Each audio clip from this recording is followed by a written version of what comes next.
Welcome back to the channel, wakeboarders. Today's the first session of Wakeboard Quick Tips. And today's session is, do you need to pull on the handle to pass it? No way!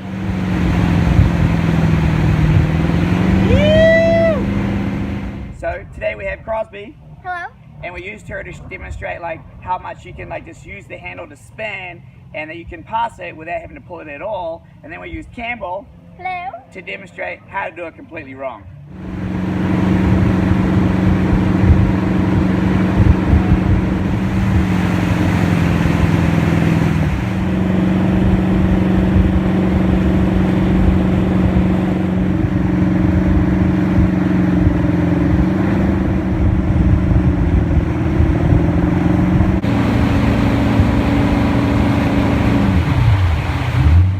Okay, so right about now you think I'm crazy. And how do you pass the handle without pulling on it?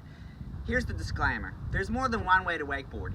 And I teach wakeboarding without pulling on it to make passes up until 540s, and then even to a point with some advanced versions like backside 180s.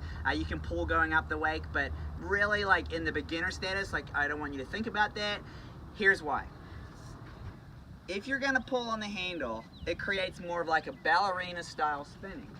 So you have to pop perfectly, advance towards the boat on that axis if you're going to use the pull method so that you can make that pass. And you pretty much have to be perfect on your timing, because if you go early or pull early, you get spun off your axis, which is you coming forward, and then it all turns to custard from there. Now with using the hip rather than pulling it, meaning that you keep the tension constant on the handle and you use your hip to make the passes, what that does is you don't have to be so perfect off the way. Yes, I still want you to pop, pause, and then go, but if you were to happen to spin it a little early and you get that upright perpendicular axis to your surface, when you use your hip, you strengthen the axis against the boat.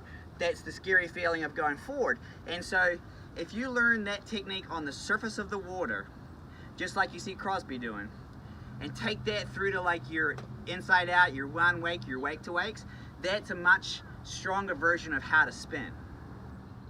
And so now we've got Jay doing an ollie backside 180, and it's the same theory as what Crosby's doing on the surface, where it's the handle that makes you spin. And the easiest way for me to describe it is it's like you're trying to thump someone to the side of you. So if you thump and move it to the side, you spin, and then you add on pushing your hips up to continue on, and then bringing your head around to commit to the spin, so that it's always handle, hips, head, in that order.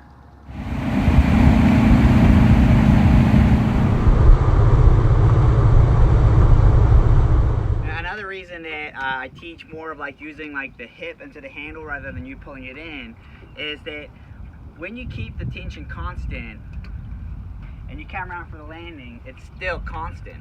When you use the pull method, what happens is that when you pull on it, it's gonna pull back on you.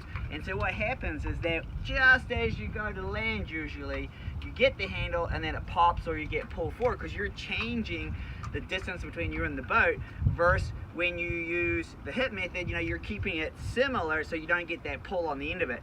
And you can kind of see that in Campbell's example where she really yanks on it, and it's hard to control the tension. And as you gain in your skills, and you start doing 540s and up and you start pulling on it, you'll have the skills and understanding to control it and use the right amount. But while learning, it's just better to use your hips.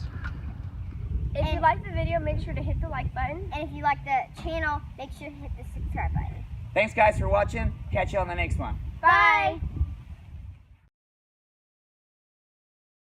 Today's the first session of Wakeboard Quick Tips. And Sorry. I went purple. Okay.